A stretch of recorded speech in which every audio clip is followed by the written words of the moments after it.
पारोळा तालुक्यातील सुमठाणे शिवारात एका 45 वर्षीय महिलेच्या डोक्यात दगड टाकून खून करीत जंगलात फेकल्याची धक्कादायक घटना दिनांक 25 जून रोजी रात्री 9:30 वाजेच्या सुमारास उघडकीस आली आहे।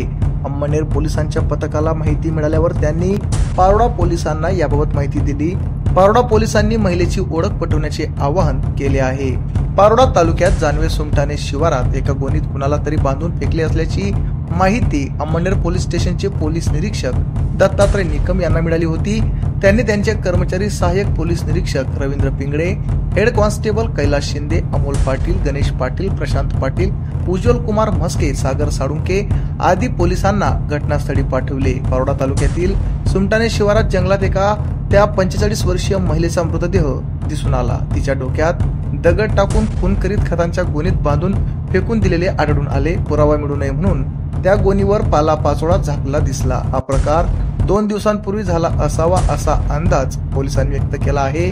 अंमळनेर पोलिसांनी रात्री पारोळा पोलिसांना ही माहिती देऊन मृतदेह जळगाव येथील शासकीय वैद्यकीय महाविद्यालय व रुग्णालयात हलविला। दरम्यान पारोळा पोलीस स्टेशनला गुन्हा दाखल करण्यात आला आहे। सदर महिलेची ओळख पटवण्याचे आवाहन जिल्हा पोलीस दलातर्फे करण्यात आले असून माहिती असल्यास पारोळा पोलीस स्टेशन येथे निरीक्षक सानप एपीआय चंद्रसेन पालकर यांच्याशी संपर्क साधावा असे आवाहन आज दिनांक 26 जून 2025 रोजी अप्पर पोलीस अधीक्षक कविता नेरकर यांनी केले आहे। आमच्या चॅनलला लाईक करा, सबस्क्राईब करा, बेल आयकॉनवर क्लिक करा आणि शेअर करायला विसरू नका।